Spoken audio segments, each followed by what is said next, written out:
ya ahorita, así que ya no voy a decir cosas que estén inadecuadas, Gael. Entonces ya está No se grabándose, preocupe. a ver si podemos subirla pues en un par de días en algún canal, para que aquellos que no pudieron estar presentes hoy porque tenían cosas que hacer, la puedan también ver. Muy bien, muchas gracias a Muy todos, bien. bienvenidos. A todos tuyos, Gael. Gracias, doctor. Sí me escuchan. El audio tiene buen volumen. Sí, Gael, yo te oigo bien. Muy bien. Ya Jesús dijo que sí, Ana Franco también mueve la cabeza, Leopoldo puso pulgar arriba. Muy bien. Bueno, pues mucho gusto a todos. Ya me presentó el doctor Bruno. Me llamo Gael, soy residente de tercer año de la Secretaría de Salud de la Ciudad de México. Me pidió el doctor que pudiera hablarles de algo, de un tema que es importante, quizás para algunos les va a parecer un poco tedioso, pero es algo que en pediatría y en todas las áreas siempre va a ser algo muy importante y con lo cual debemos de iniciar para poder dar con diagnósticos certeros de los niños y de todas las áreas. En este caso, pues vamos a hablar de lo que es la historia clínica en pediatría y las diferentes particularidades que tenemos en pediatría a diferencia de las que tenemos con los adultos. Y bueno, empezamos. Si en algún momento tienen alguna duda, alguna pregunta, algún comentario, bueno, me pueden decir, abren su micrófono, me pueden interrumpir, no hay ningún problema. Nos detenemos y vemos con calma el punto que queramos resolver.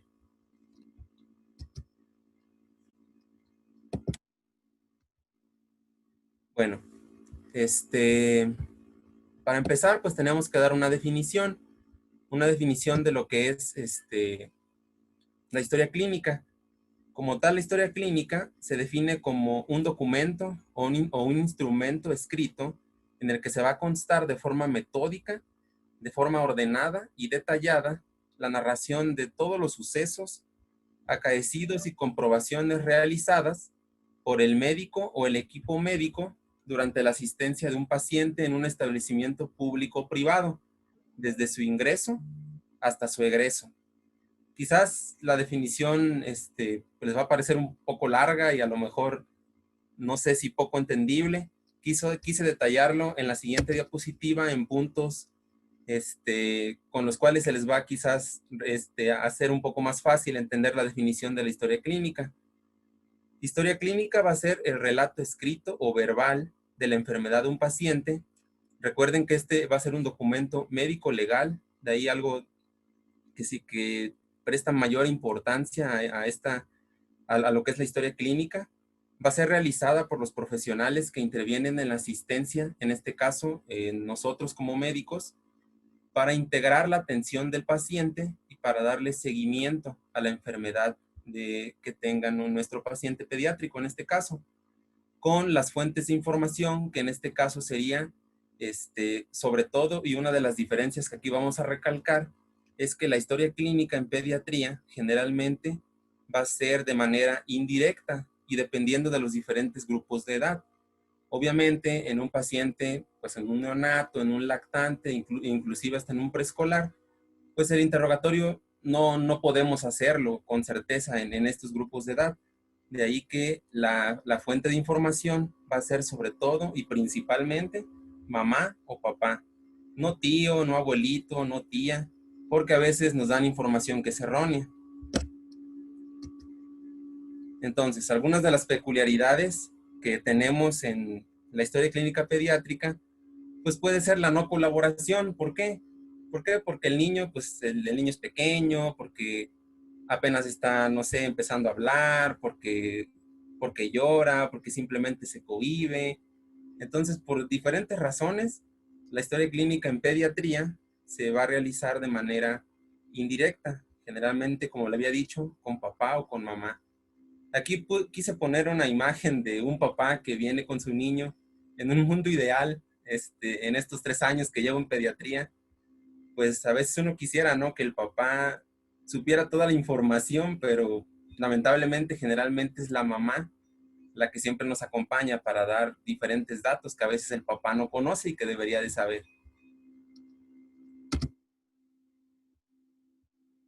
Bueno, me gustó mucho esta frase y tiene relevancia en que una buena historia clínica siempre va a tener más valor para el diagnóstico que cualquier examen de la más alta tecnología que se disponga.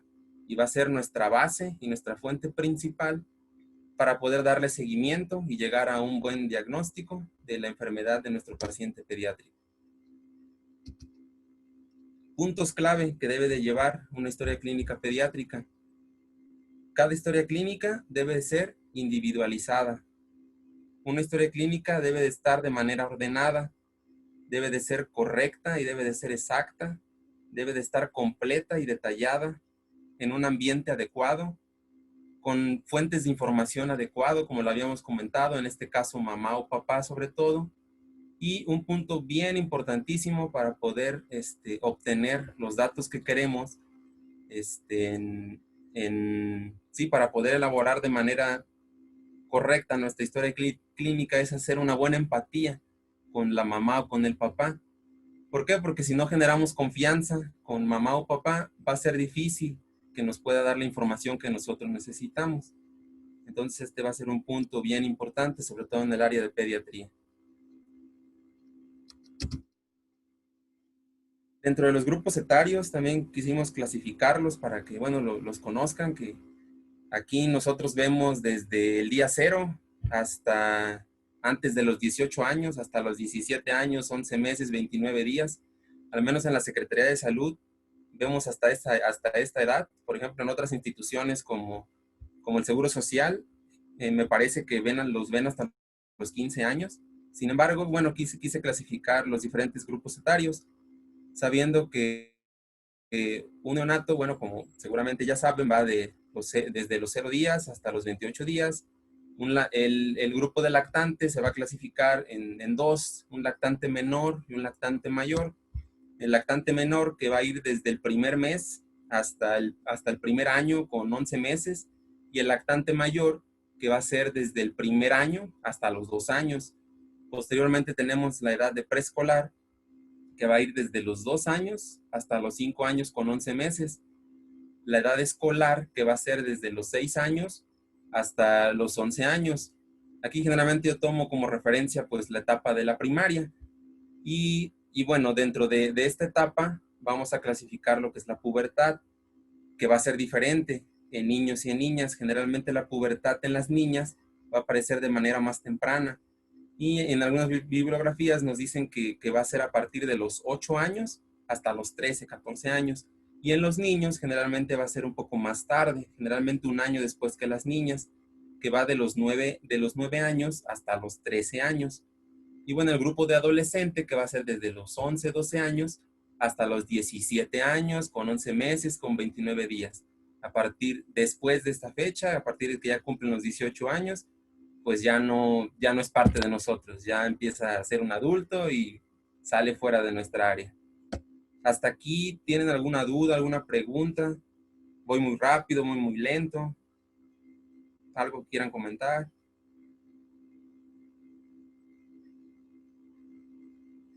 Todo bien. ¿Todo bien? Bueno, seguimos entonces. Bueno, ya empezando con lo que es los diferentes apartados de una historia clínica, lo hicimos en base a unos formatos que nosotros ocupamos en la Secretaría de Salud. Aquí tenemos dos tipos de formatos: una historia clínica que usamos con los pacientes pediátricos y una historia clínica que utilizamos con los neonatos. Y es una historia clínica que generalmente, bueno, ustedes lo van a vivir cuando lleguen al área de pediatría y cuando roten por un servicio de tococirugía, donde nacen los bebés, donde generalmente se va a completar esa información de esa historia clínica neonatal. Pero bueno, para no confundirlos, vamos a empezar primero con lo que es la historia clínica en el área de pediatría. Recordemos, como vimos al principio, que debe de tener un orden. No es de ley que siempre va a ser así como yo se los voy a dar en este momento, pero siempre deben de guardar un orden para que pues al final no se pierdan y tengan la información pues muy precisa. Pues primero y como todo, yo creo que todos en algún momento hemos hecho una historia clínica. Vamos a empezar con una ficha de identificación. En esta ficha de identificación podemos tener varios datos. Sin embargo, dentro de los principales, pues obviamente el nombre, que es el nombre completo, en este caso del niño, recordando que generalmente esta información la va a dar papá o mamá. Un número de expediente, generalmente en un hospital esto nos sirve como pues una ficha de identificación para que de manera más pronta podamos encontrar los datos del niño. Saber la escolaridad, saber la ocupación. Muchos de los adolescentes que nosotros vemos en el área de pediatría pues ya trabajan, entonces de ahí que este punto es importante, no siempre es que no vaya a aplicar, ya en los adolescentes ya aplica. El estado civil igualmente en los adolescentes empieza a aplicar. Lugar de nacimiento, fecha de nacimiento, lugar de residencia y domicilio. Esto sobre todo porque hay diferentes tipos de patologías o enfermedades que son endémicas de ciertas regiones, entonces esto nos va a dar una pauta. Y bueno, en caso de que se encuentre en un hospital público y sea derechohabiente, pues también es importante conocer esta información. Ese es el primer punto dentro de la historia clínica. Se pueden agregar algunas otras cosas como, no sé, la religión, por ejemplo, que también puede ser importante para, por ejemplo, si necesitamos algún tipo de transfusión y que hay ciertas religiones que no lo permiten. Entonces, estas serían como datos principales y datos que tenemos en la historia clínica que nosotros ocupamos en la Secretaría de Salud, pero se pueden agregar algunos otros. El segundo punto, que también viene siendo de bastante importancia, son los antecedentes heredofamiliares. Aquí los vamos a dividir en antecedentes heredofamiliares tanto del área materna como del área de papá. Y generalmente nos vamos a ir con los familiares de primer grado. Siempre lo más importante va a ser papá, mamá, abuelo, abuela de ambas ramas y hermanos. O en su caso de que sea ya pues un adolescente que tiene hijos, pues también hijos. Sí podríamos englobar tíos, primos, pero quizás esos ya no toman tanta relevancia o tanta importancia como los de primer grado. ¿Y qué es lo que vamos a buscar? Pues vamos a buscar presencia de enfermedades crónicas degenerativas, como diabetes, como hipertensión, presencia de alguna cardiopatía, ya que hay, pues generalmente una gran parte de las cardiopatías congénitas pues tienen esa base genética, obesidad en los familiares. Muchos de nuestros niños, sobre todo adolescentes, nos llegan con síndrome metabólico, entonces de ahí que cobra mucha importancia también este punto. La presencia de algún tipo de cáncer en la familia, nosotros también abordamos esa área, y aunque el cáncer en pediatría representa un mínimo en comparación con los adultos, pues siempre hay que tomar en cuenta antecedentes de cáncer. Algún tipo de malformación congénita, si hay epilepsia en la familia, o síndrome de inmunodeficiencia adquirida, o bueno, algún otro tipo de patología o enfermedad que cobre importancia y que tenga antecedente genético o carga genética. Entonces, todo esto va a cobrar importancia dentro de los antecedentes heredofamiliares. El tercer punto va a ser los antecedentes personales no patológicos. En este punto podemos englobar diferentes situaciones. Primero que nada, en nuestra historia, pues nosotros abordamos lo que es la alimentación. Bueno, si ustedes han tenido contacto con médicos pediatras o han estado en un área de pediatría, o si apenas lo van a estar, se van a dar cuenta de que nosotros como pediatría, dentro de todas las áreas, somos más obsesivos de lo normal. Entonces, como tratamos de indagar un poco más, a diferencia de, a lo mejor, en un área de adultos. En la alimentación, pues, dependiendo también del tipo de historia que queramos realizar, podemos ser tan detallados hasta para preguntar qué tipo de alimentos se consumieron en la última semana. No solamente preguntar si la alimentación es adecuada en cantidad o calidad, sino saber qué grupos de alimentos consume el niño, si en la última semana consumió algún tipo de carne, si consumió frutas, verduras, qué cantidad de esas consume a la semana, si, o sea, dentro de nuestra pirámide alimenticia, saber cuál es el grupo de alimentos que más consume, qué casi no consume, la cantidad de líquido que toma al día, también eso es importante. En el área de pediatría, sobre todo saber si toman bebidas azucaradas, si comen comida chatarra, todo eso va a ser importante en nuestra área. Otra parte importante en esto va a ser los antecedentes perinatales, que esos también los vamos a abordar en la historia clínica neonatal. Conocer y saber si fue alimentado al seno materno, saber cuánto tiempo la mamá, si es que le dio seno materno, cuánto tiempo fue que le dio. Recordemos que la OMS recomienda 2 años y de manera exclusiva 6 meses el seno materno. Y bueno, nosotros siempre, y en el área de pediatría, siempre vamos a fomentar la lactancia materna como la mejor medicina que le puede dar la mamá a su hijo. Entonces, pues, la lactancia siempre vamos a ser nosotros pro de la lactancia materna. Alimentación artificial, saber si le dio fórmula, si por algún motivo o razón no se le dio seno materno, saber si se le dio fórmula y durante cuánto tiempo se le dio fórmula.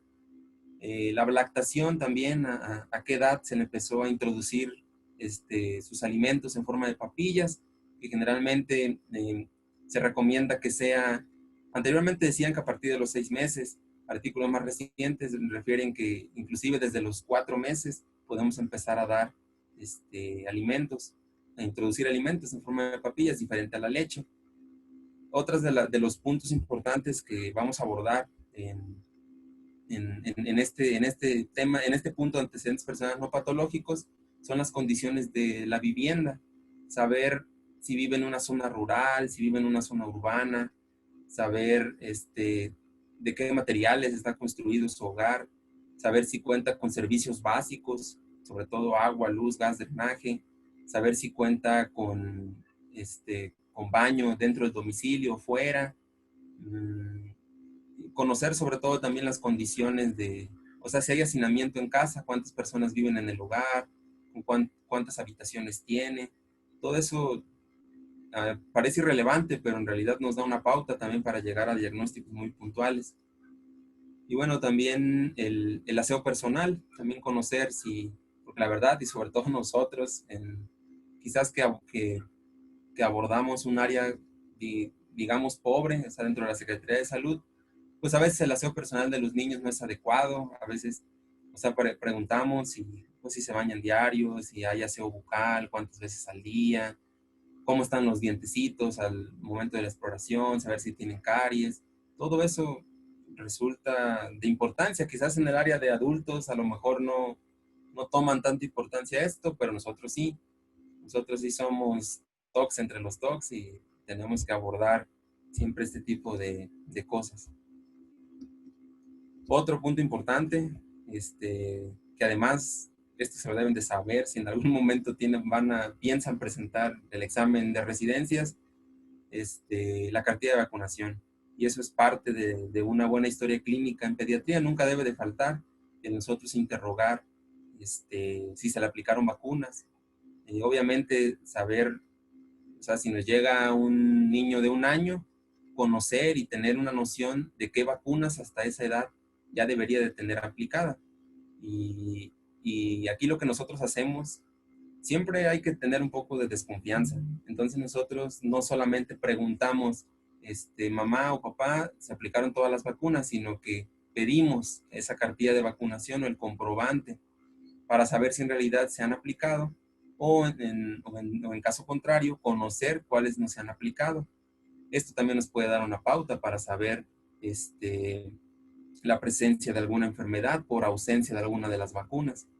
Entonces, bueno, esto ahorita no es tema de esta presentación, pero sí es importante que conozcan la cartilla de vacunación, que a lo mejor, digo, si pueden aprendérsela, qué mejor, y si no, pues mínimo saber, pues sí, a qué edades generalmente se van poniendo las diferentes vacunas.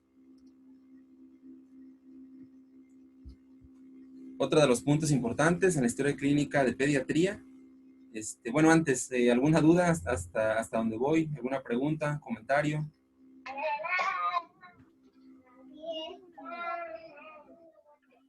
¿Todo bien? Por ahí alguien tiene una duda, Gael, pero nada más que casi Sí, no se le escuchó. Ay, no, ¿ya me escuchó? Es que luego mi micrófono sí, falla. Ah, Ah, ya, ya. ya, ya te sí escuchamos. la escucho. Yo tenía la duda, en la parte de ficha de identificación, ahí podríamos poner quién nos está contestando las preguntas, porque si es la mamá o papá o la tía, ahí se debe de poner o realmente Sí, no. sí, perdón, en la parte de ficha de identificación, al menos nosotros en nuestro formato sí tenemos un punto donde dice interrogatorio directo o indirecto.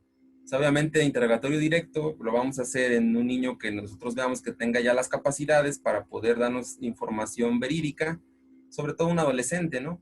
Y bueno, en todo caso y en la gran mayoría de los casos, pues generalmente es indirecto. Sí hay un apartado en ficha de identificación donde vamos a marcar si es directo o indirecto. E inclusive podemos marcar quién es quien da la información, si es mamá o papá, e inclusive poner el nombre completo de la persona que da la información. ¿Sí? Gracias. ¿Alguna otra duda, pregunta hasta aquí? ¿Todo bien? Todo bien, Gael, adelante, adelante. Vas Bien, bien. vamos entonces. Dentro de los antecedentes prenatales, que esto también lo vamos a abordar sobre todo en la historia clínica de un neonato, pues hay que conocer, saber si hubo alguna enfermedad de la mamá en el embarazo, si tuvo un adecuado control prenatal, saber a partir de qué edad la mamá se enteró o supo que estaba embarazada, si acudió a consultas, saber a cuántas consultas acudió. Acuérdense que según la norma mínimo tienen que ser 5 consultas, mínimo.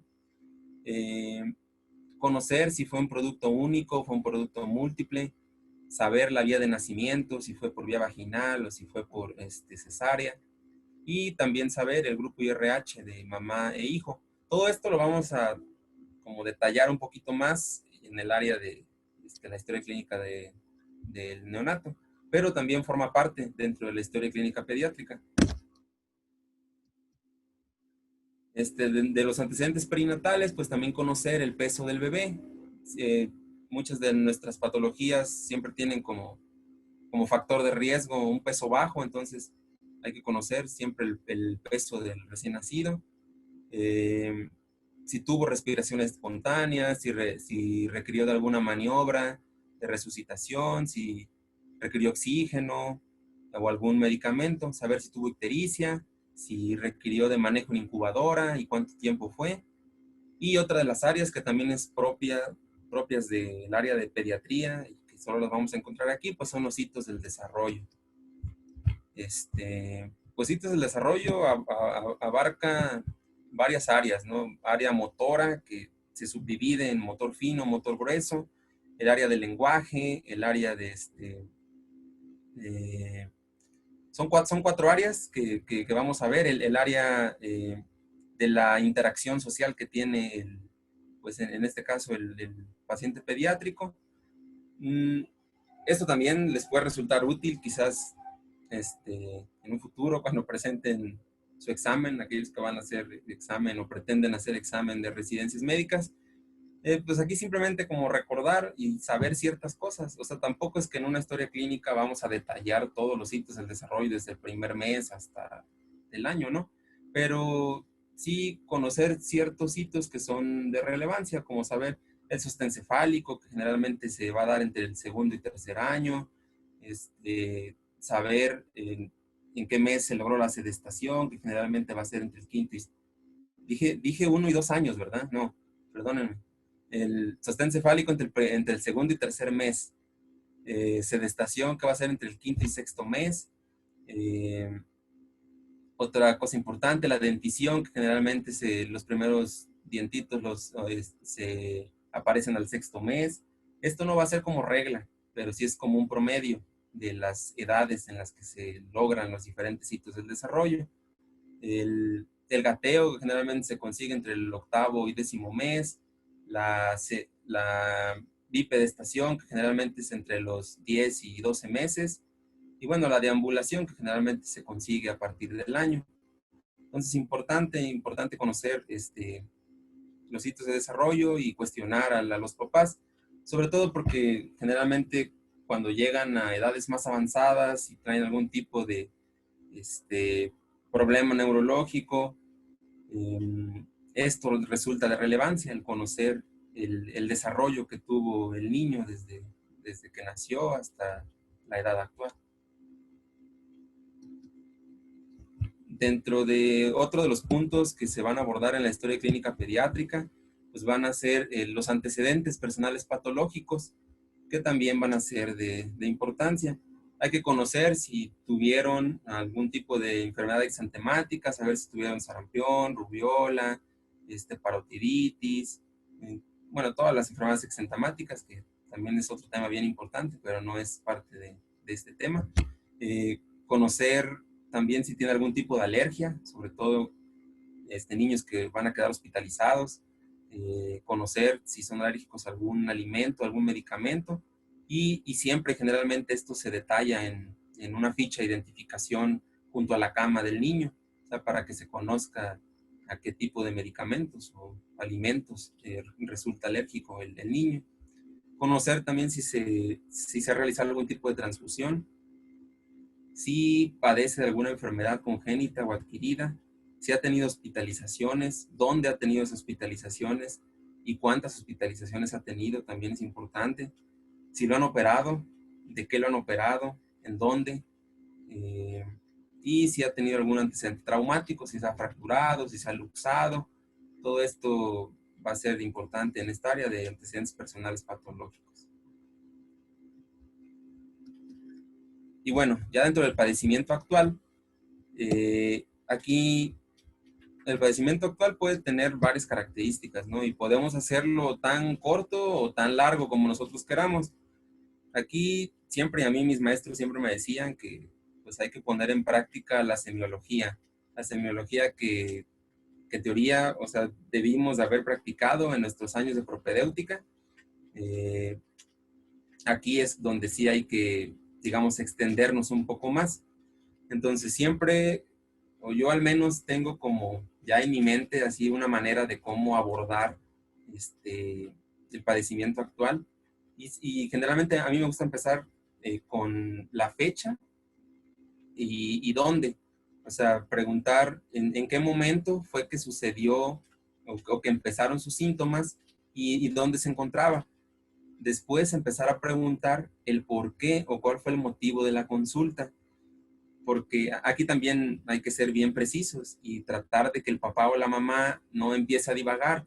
Aquí también hay que, bueno, nosotros ya como que tenemos, pues ya ciertas mañas para que el papá no se pierda y nos dé la información que nosotros queramos. Aquí quizás con un adulto podría resultar un poco más fácil, a diferencia del paciente pediátrico, ¿no? Que por ejemplo, si estamos interrogando a un adolescente, también a veces se pierden y empiezan a contestar otras cosas que no queremos.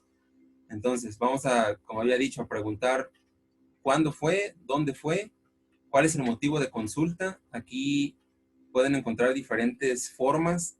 Hay compañeros que, por ejemplo, van especificando, por ejemplo, síntoma, dolor, tiempo de inicio del dolor, no sé, 48 horas. Y ya de ahí, pues, tenemos que empezar a dar las diferentes características, ¿no? Por ejemplo, si el niño viene por, no sé, por dolor abdominal, pues vamos a empezar a preguntar cuándo fue que apareció ese dolor, dónde se localizaba, intensidad en una escala, a veces ocupamos la escala de EVA, que va del 1 al 10, el carácter, pues si fue punzante, si es un dolor opresivo, si es urente, hay diferentes tipos de dolor.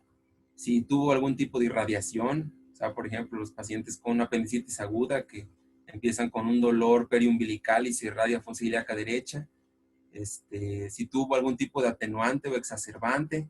Por ejemplo, hay niños que nos dicen que el dolor mejora con el reposo, que incrementa con la deambulación, o a lo mejor disminuyó con el uso de algún medicamento, de algún remedio casero. Todo eso, aquí sí hay que explayarse, hay que especificar y hay que tratar de hacer el mejor padecimiento actual con todas las características de la semiología que ya debemos de saber y aquí ponerla en práctica. Saber si tuvo síntomas acompañantes, saber si utilizó algún medicamento o algún remedio casero que aquí en el área de pediatría pues lo siguen utilizando, o sea, también eso hay que conocer. Y también preguntar si acudió a algún otro tipo de valoración, o sea, si Si con nosotros a lo mejor ya es el tercer médico el que acude, entonces también conocer cuántas valoraciones ha tenido, qué diagnósticos les han dicho, qué medicamentos les han dado, para poder hacer un padecimiento actual un poco más completo. Entonces esta parte quizás es de las más importantes dentro de nuestra historia clínica, entonces hay que detallarla lo más que se pueda. Otra de las áreas que abordamos en nuestro formato de la historia clínica de nosotros, de la Secretaría de Salud, pues son síntomas generales.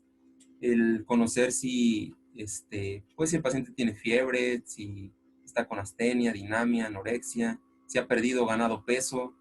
Eso también nos va a dar como una pauta para irnos hacia o pensar en ciertas cosas y descartar algunas otras. La exploración física, a veces se nos olvida. Bueno, a mí en lo personal, o sea, yo me he dado cuenta que muchas de las veces omitimos algo que parece tan fácil y tan básico como signos vitales. Eso siempre hay que detallarlo. Eso siempre va a ser nuestra carta de presentación para el saber cómo viene, en qué condiciones está nuestro niño. Además de algo que también no es parte del tema de la historia clínica, pero que nosotros en pediatría aplicamos, es una cosa que se llama triángulo de evaluación pediátrica, donde nosotros de primera instancia, cuando va llegando el niño, tratamos de ver 3 puntos: ver el estado de la respiración, el estado circulatorio y el estado de cómo observamos al niño, la apariencia. Entonces, esto no es parte del tema, pero es algo que nosotros en pediatría, nosotros también tratamos de realizar. Si quieren, después lo pueden buscar. Se llama Triángulo de Evaluación Pediátrica y es el paso inicial que nosotros tenemos para empezar a abordar a un paciente pediátrico. Perímetros, sobre todo en los neonatos. A lo mejor no aplica tanto en pacientes pediátricos de más edad. Y mínimo, pues tener perímetro cefálico, perímetro torácico, perímetro abdominal y los segmentos. Que esto, les repito, aplica más en el área de neonatología. Y bueno, conocer también el hábitus exterior. Si tiene alguna facies característica, alguna posición que adapta del niño. Entonces eso va a ser como nuestra primera impresión antes de empezar a explorar al paciente. Y como les dije, hay que ir de manera ordenada. La exploración física por regiones, generalmente, y en casi todos empezamos de manera cefalocaudal. Hay que empezar a hacer una adecuada exploración física desde la cabeza, conocer si hay una adecuada implantación de los pabellones auriculares, revisar las pupilas, conocer si tiene adecuados reflejos, revisar también las fosas nasales, revisar cavidad oral, irnos a faringe. Aquí hay que ser bien detallados con esta parte, porque a veces, no sé, el niño llega solamente por dolor abdominal y solo le revisamos el abdomen, y no tendría que ser así. Tendríamos que hacer una exploración física completa, no solamente del área que nos refiere que le duele, sino una revisión íntegra. Entonces, yéndonos hacia abajo, el cuello, ver si tiene algún tipo de adenomegalia, si hay, no sé, edema, si hay asimetría. En el tórax, pues, obviamente hay que auscultar, revisar que haya murmullo vesicular o algún tipo de sonido característico, si hay sibilancia, si hay crepitantes, si hay estridor. Todo eso es bien bonito en pediatría porque aprenden a identificar escuchando todos esos tipos de sonidos en el tórax. Conocer también si hay datos de dificultad respiratoria, que eso lo podemos ver observando. Y a nivel abdominal, obviamente, y recordar que hay que empezar primero con la inspección, posteriormente con la auscultación de ese abdomen. Hay que percutir, hay que pues ver si hay visceromegalias. Hay que tratar de hacer lo más completa la exploración. A nivel de genitales, lo que se recomienda, sobre todo bueno, eso lo hacemos generalmente en los niños más pequeños, en los neonatos. Nosotros siempre pedimos a mamá o papá que descubramos por completo al niño para revisarlo de pies a cabeza. Eso pues a veces resulta un poco difícil, ¿no? En un paciente pediátrico un poco más grande. Pero lo ideal pues sí sería, ¿no? Que hiciéramos una revisión detallada también de esta área. Y bueno, obviamente, sobre todo y de manera dirigida cuando se queja de algo que es a nivel genital, pues o con más razón, pues se tiene que hacer. Acuérdense siempre, y no lo olviden, siempre en compañía de papá o mamá. Esto siempre, siempre se tiene que hacer. Miembros torácicos, saber si hay asimetría de los miembros, si hay edema, cómo están los pulsos, cómo está el llenado capilar, cómo están los reflejos, es bien importante, tanto en miembros torácicos como pélvicos, y bueno, la columna vertebral también. Entonces, les repito, tratar de ser lo más detallado posible para realizar una exploración física completa e íntegra de todas las regiones. ¿Dudas hasta aquí? Todo bien, Gael. Todo bien, Según muy bien. parece. Todos se ven despiertos. Yo no, yo sí Sí, estoy no se cabeceando. duerman. Yo sí estoy cabeceando. No, no es cierto. Adelante, adelante. No, no se duerman. Yo sé que es un poco tedioso, pero pues voy a tratar de no aburrirlos tanto.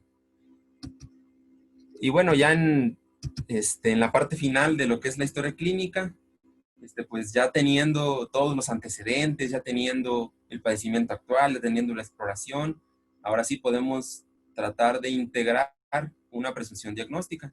Y no solamente un diagnóstico, podemos tener más de un diagnóstico. Por ejemplo, en el área de pediatría, a veces hacemos diagnósticos nutricionales, algo que no hacen a lo mejor en otras áreas, nosotros sí lo hacemos. Tratamos en pediatría todo se percentila, es algo de lo bonito también de la pediatría, por si en algún momento a ustedes les interesa o no saben qué especialidad, pediatría es la mejor, así que no lo piensen. En pediatría podemos, sí, todo se percentila. ¿Qué quiere decir esto? Que vamos a tanto todos los signos, frecuencia cardíaca, respiratoria, tensión arterial, el peso, la talla, todo eso va a entrar en un canal percentilar que va a ser como un promedio, para que más o menos me entiendan, tenemos diferentes percentiles. Generalmente el percentil 50 es como el promedio que la mayoría de la población se espera que tenga, por ejemplo, para el peso, y vamos a tener límites en un límite bajo y un límite alto. Entonces, a diferencia de los adultos, en pediatría vamos a ocupar percentilas. Que bien, hay percentilas de la OMS, que son las más utilizadas, o de la CDC también, que llegamos a utilizar. Es complicado a veces que nos aprendamos todos los valores, ¿no? Pero yo creo que va a ser muy útil que cuando ustedes lleguen al área de pediatría, busquen en internet, así, percentilas, pediatría, OMS, y ahí les van a aparecer todas las percentilas, traten de imprimirlas y llévenselas a su internado, y de verdad que les va a servir bastante. Bueno, entonces, ya me había salido un poco el tema, perdón. Ya con todo los antecedentes que teníamos, hay que integrar uno o varios diagnósticos, también colocar el pronóstico del paciente, dejar un tratamiento también en esa historia clínica, y bueno, al final colocar nuestro nombre completo, nuestra firma, y si ya contamos con cédula profesional, lo ideal sería también colocarla. Recuerden, como había dicho al principio, es un documento médico legal y siempre va a resultar de importancia para integrar nuestro expediente clínico. Y bueno, eso es como tal de lo que es la historia clínica en pediatría. ¿Dudas? ¿Todo bien? Todo bien, doctor. Bien, entonces vamos a abordar ahora lo que es la historia clínica del neonato. No voy para no aburrirlos, no voy a volver a decir otra vez lo mismo de la historia clínica, solamente como detallar ciertas cosas que van a ser diferentes en la historia clínica del neonato a diferencia de la historia clínica de un paciente pediátrico. Entonces acuérdense que el neonato, como habíamos visto en la primera clasificación, pues va a ser desde el día 1 hasta el día 28. Estas historias generalmente las vamos a llenar en generalmente en el área de tococirugía, generalmente o a veces en compañía de la mamá. Debe tener una ficha de identificación que va a ser muy similar a la de pediatría, y como datos básicos, el nombre, el número de expediente, la edad, la fecha y hora de nacimiento, va a ser importante esto también, y el sexo. Eso como puntos básicos. En la historia clínica neonatal podemos incorporar algunos otros datos, pero esto como básico. Dentro de los antecedentes prenatales, que es otra de las áreas de la historia clínica neonatal, pues hay que, esto generalmente lo vamos a abordar cuando estén, les digo, en esa área, con la mamá, pues cuántos embarazos ha tenido, cuántos de ellos han sido por parto, cuántos por cesárea, si ha tenido abortos, preguntarle si se realizó ultrasonidos, preguntar el número de ultrasonidos que se realizó, a partir de que, o los meses en los que se hicieron cada uno de esos ultrasonidos. Recuerden que el primer ultrasonido siempre va a ser importante para poder tener una edad calculada del bebé, saber si tuvo un adecuado control prenatal, saber a cuántas consultas acudió, si fue en medio público o en medio privado, si tuvo un periodo intergenésico corto, también va a ser importante, menor de 2 años, y bueno, conocer el peso y la talla, tanto del bebé cuando nació, como de la mamá, también va a ser importante. Y con respecto a la madre, conocer pues cuándo inició a arreglar, cuándo fue su fecha de última regla, para tratar de, con nuestro calendario, tratar de calcular una edad gestacional, el ritmo de la mamá, el número de parejas sexuales, el estado civil y el grupo IRH, porque hay patologías donde va a haber incompatibilidad entre el grupo IRH, entonces esto también va a tomar relevancia. Conocer si hubo patología materna durante el embarazo, si hubo diabetes gestacional, si hubo hipertensión gestacional, si hubo preeclampsia o eclampsia. Conocer si existe algún tipo de cardiopatía, ya sea en la mamá o inclusive en el bebé. Si hubo infecciones vaginales o infecciones de vías urinarias. Y conocer también si la mamá tiene algún tipo de toxicomanía, si la mamá toma o tomó durante el embarazo, o si fuma o fumó durante el embarazo, porque esto al final pues repercute en el niño. Entonces, estos puntos también van a ser de mucho interés en la historia clínica del neonato. Y bueno, ya dentro de otro de los puntos de la historia clínica del neonato, pues va a ser ya de lo del trabajo de parto. Saber si fue un trabajo de parto espontáneo, si fue inducido, si fue conducido o si fue inhibido. Conocer el tipo de fármacos que se utilizaron, porque hay varios fármacos que pueden llegar a deprimir al bebé al momento del nacimiento. Entonces eso hay que abordarlo desde antes. Conocer si hubo ruptura prematura de membranas. Conocer cuántas horas tienen también de esa ruptura de membranas, porque pueden ser datos que nos pueden sugerir que al momento que nace el bebé o con el paso de los días que se llegue a infectar, entonces esto resulta también de importancia. Y conocer el aspecto del líquido amniótico, si el líquido amniótico fue normal, de un aspecto claro, si fue aumentado, disminuido, o si hubo meconio, que también nos puede llegar con esto podemos llegar a integrar diagnósticos como de una asfixia perinatal. Y bueno, ya en la atención del parto, saber si fue un parto eutóxico, si fue fortuito, si fue un parto pélvico, si fue por cesárea. Conocer la indicación de las cesáreas, también siempre lo preguntamos, el por qué. Si utilizaron forceps, recuerdan que los forceps tienen también sus indicaciones y en realidad ya casi no se ocupan. Y también si hicieron maniobra de Chris-Teller, que en teoría ya no se debería de hacer, no es recomendado que se haga la maniobra, pero bueno, los ginecólogos lo siguen haciendo. Entonces, luego llegan a generar trauma en el bebé y pues hay que preguntarlo, hay que cuestionar. Conocer el tipo de anestesia también que se le aplicó a la mamá, si es que lo hubo, y los fármacos, como lo había mencionado anteriormente, porque pueden llegar a deprimir al bebé. Otra de las partes importantes dentro de la historia clínica del neonato, que también se lo deben de saber, en los exámenes se los van a preguntar, pues es el test de Apgar, que quise ponerles esa imagen porque yo me lo aprendí con esa mnemotecnia. Son 5 puntos y le vamos a dar puntuación del 0 al 2. Acuérdense que el A, como ahí lo dice en la diapositiva, va a ser de apariencia. Entonces vamos a ver la coloración de la piel. Generalmente puntuación 0 si es de una coloración azulada, puntuación 1. Si solamente hay cianosis periférica, puntuación 2 y viene rosadita. La P se refiere al pulso, en este caso la frecuencia cardíaca, puntuación 0 si no hay frecuencia, puntuación 1 si tiene menos de 100 latidos, puntuación 2 si tiene más de 100 latidos. La G se refiere a los gestos o la respuesta a estímulos. Esto generalmente lo vamos a verificar con el llanto del bebé. Si no hay llanto, si hay un llanto débil o si hay un llanto enérgico, pues obviamente va a ser una puntuación 2. La A quiere decir de la actividad o el tono muscular. Pues si al momento de nacer viene muy flácido, pues obviamente no tiene tono, obviamente va a ser puntuación 0. Si tiene solamente flexión de las extremidades inferiores o la flexión no es del todo adecuada, pues puntuación 1. Y si tiene un adecuado tono, pues puntuación 2. Y la R es de respiración, pero no se refiere a frecuencia respiratoria. Eso siempre acuérdense, porque a veces ahí nos llegan a poner la traba.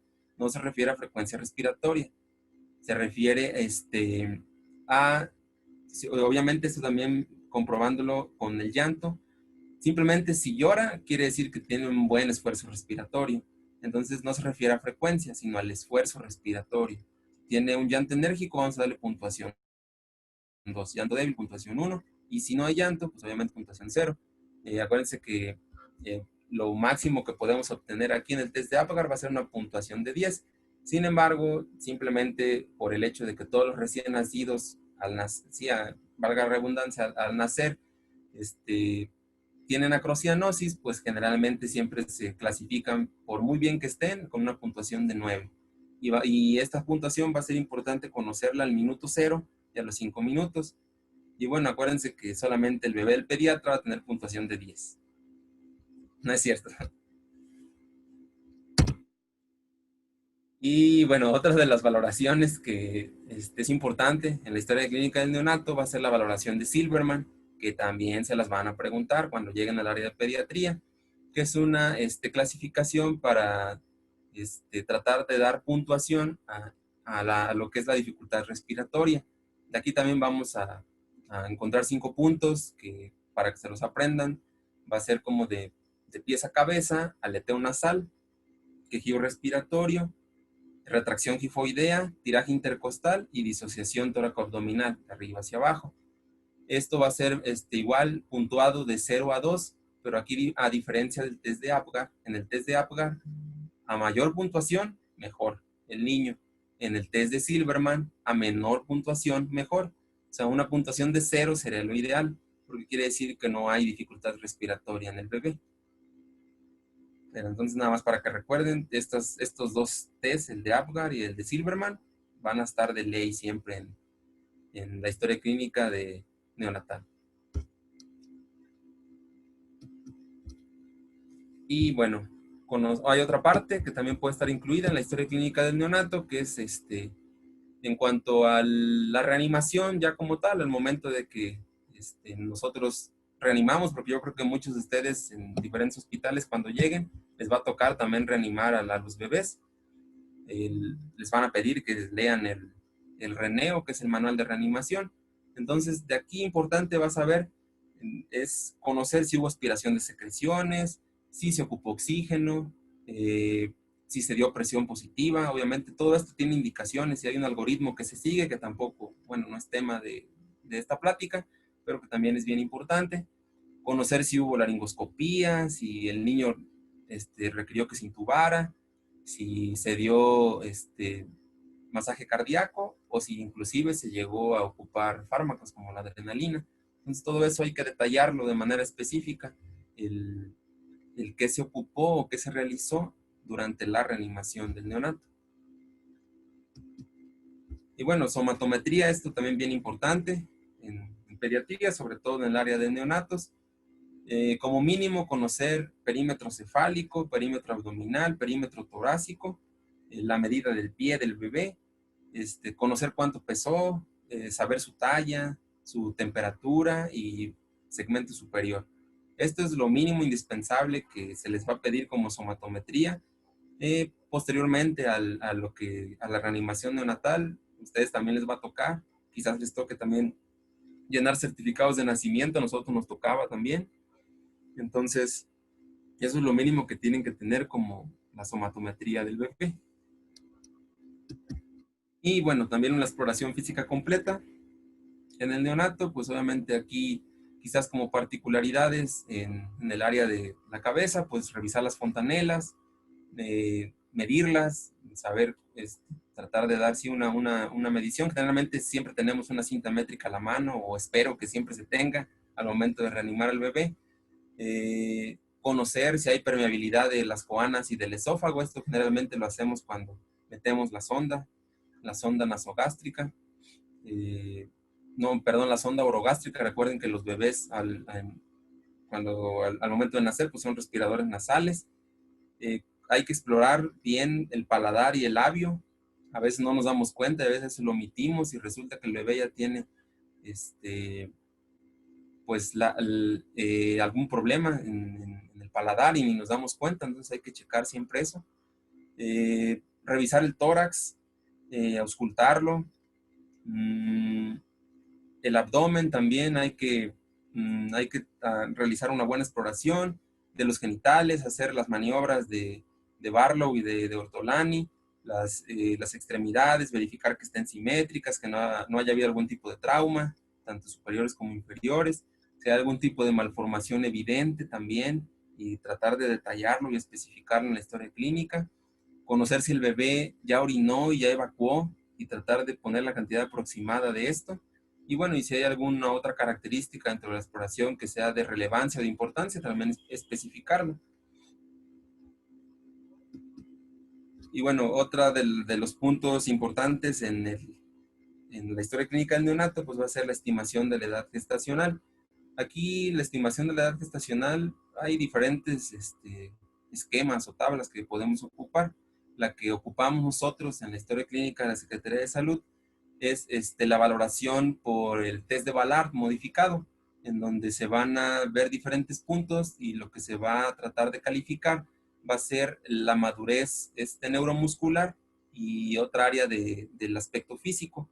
Se le va a dar diferentes puntuaciones que va a ir desde el -1 hasta el +5, y esto es para tratar de estimar la edad gestacional del bebé. Este test de Ballard es el recomendado al momento por la Asociación Americana de Pediatría, porque nos permite,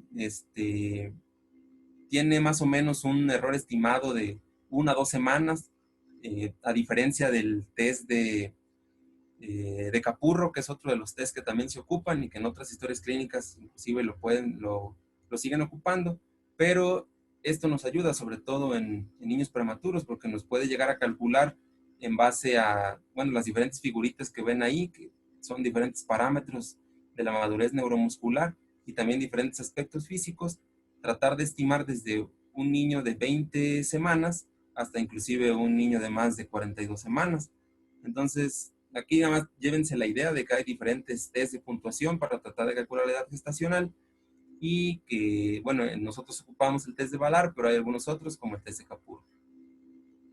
Quizás esto no es necesario que se lo aprendan, pero sí tener un conocimiento más o menos de para qué se ocupan. Y bueno, ya para concluir, ya al final de lo que es la historia clínica del neonato, pues tratar de poner el manejo que se le dio, que generalmente al momento de nacer, pues en muchos de los hospitales generalmente pues se aplica vitamina K, se aplica el cloramfenicol. Lo ideal es que, digamos, antes de que egresen también se aplicaran las vacunas de nacimiento, que es hepatitis B y BCG, tratar de también que se aplicaran. Tratar de dar un diagnóstico, que nosotros generalmente ponemos recién nacido, ya sea de término o si fue de pretérmino, de tantas semanas. Y bueno, si tiene un peso adecuado o un peso bajo, también ahí lo especificamos. Y si hay alguna otra patología agregada, pues también la detallamos.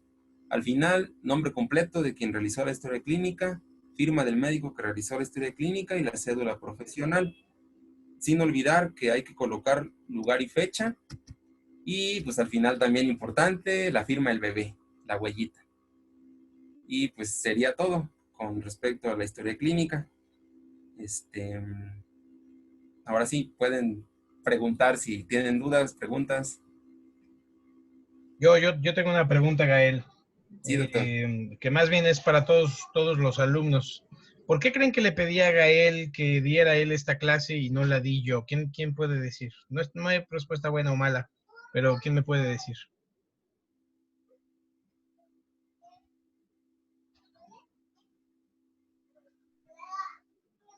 Ya está pensando por ahí, ya ve que ya están diciendo, sí. ¿Quién quiere decir? ¿Nadie se avienta? Ya sé que está hablando, pero no quitó su micrófono. O no quiere decir. Es muy sencillo, pues simplemente porque ¿quién creen que ha hecho más historias clínicas en los últimos 3 años? ¿Gael o yo? Gael ha hecho muchas más historias clínicas que yo. Entonces, acuérdense que la historia clínica es un ejercicio para que ustedes aprendan a interrogar a sus pacientes. Las escalas de Silverman, de Anderson y de Apgar que comentaste, Gael, ya las habíamos revisado, pero decidí que las expresaras para reforzar el conocimiento, porque todos estos conocimientos de historia clínica terminan siendo algo automático y entonces empiezas a preguntar de manera sistemática lo que tu paciente tiene que presentarte y después plasmarlo en las historias clínicas.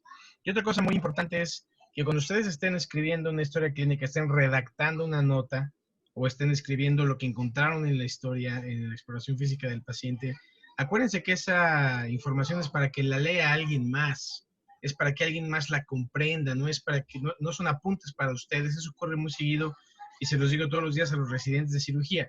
La información que está en el expediente, en este caso la historia clínica para ustedes, es para que alguien más la lea, para que alguien más la interprete. Entonces hay que ser muy concisos y ser muy claros en la expresión de lo que ustedes están encontrando. Si encontraron cierto hallazgo clínico, entonces hay que describirlo muy adecuadamente, ¿no? Pero básicamente esa era mi intervención. ¿Alguien tiene otra pregunta? Extraordinario, Gael, pues eres un maestro porque ya ni una sola pregunta. Muchísimas gracias, Gael. Espérame tantito. Muchísimas gracias por tu ayuda. Espero que esta clase les haya sido útil. Ya agregamos una historia clínica extra al foro. Métanse, por favor, para que lo vean. Hay una historia, el formato del Hospital Infantil de México. Vamos a ver si nos pueden dar, vamos a seguir consiguiendo otros formatos para que una de las actividades sea que hagan ustedes una historia clínica, pues aunque sea a distancia, aunque sea a través de una entrevista Zoom, aunque sea a través de un FaceTime con alguien que ustedes conozcan y que puedan interrogar para que hagan ese ejercicio, pues por lo menos una vez y que después puedan tener realimentación a partir de ahí. Pusimos otras actividades que son de las adicionales. Hay un par de videos, uno de Rui Pérez Tamayo, una de y los niños en el COVID-19 y una película que quiero que vean. Cada una de esas actividades tiene preguntas. Esas preguntas no son correctas o incorrectas, pero me interesa saber su opinión, me interesa que vean los videos que están ahí. Son importantes, son interesantes y definitivamente estoy seguro que les van a ayudar a poner algunos puntos sobre las IES, como decimos, y además que ustedes vean que no solo es libro, pero la vida misma, el médico tiene que participar en la vida misma de todos sus pacientes, de sus seres queridos y de uno mismo, ¿no? Entonces, si no tiene ninguna otra pregunta, alguien levante la mano, algún comentario para Gael. ¿No? ¿Ninguno? Muy bien. Ya vi ahí Jesús que está diciendo que dedo arriba. Muy bien. Es porque se me hace que ya lo estoy convenciendo para que haga pediatría, doc, seguramente. Exactamente. O sea, ya con que su hijo vaya a tener Apgar de 10, pues ya con eso. Sí, ya con eso. Muy bien. Pues muchas gracias a todos. Pues, muchas gracias a doctor por la oportunidad. La verdad es que no había tenido la oportunidad de dar una clase a través de Zoom. se dio esta oportunidad y pues yo con mucho gusto. La verdad es que gracias por la atención prestada y realmente si tuvieran alguna duda, pregunta o algo, pues ahí les hago llegar mi correo con el doctor y pues también estamos a sus órdenes y si en algún momento tienen alguna duda de cuál es la mejor especialidad, pues aquí la tienen. No, pues ya no tienen duda, ¿no? No hay duda. Mañana la clase de nutrición es a las 8. Yo tengo un internet muy, muy malo en el hospital, pero voy a dejar a Marta enlazada con ustedes para que les dé la sesión. Voy a tratar de estar en línea, pero la verdad es que el internet es muy malo. Pero ya no quiero que se retrase más y Marta está dispuesta a dar la clase el día de mañana. Dice que ya actualizó su computadora. Entonces mañana nos conectamos a las 8, por favor. ¿Sí? Gael, Sí, muchísimas doctor. gracias otra vez. Cuídense mucho. Gracias, doctor, y Descansen. gracias a todos. Gracias. Hasta luego. Gracias. Gracias, doctor. Bye. Gracias. Gracias, doctor. Diles adiós. Adiós.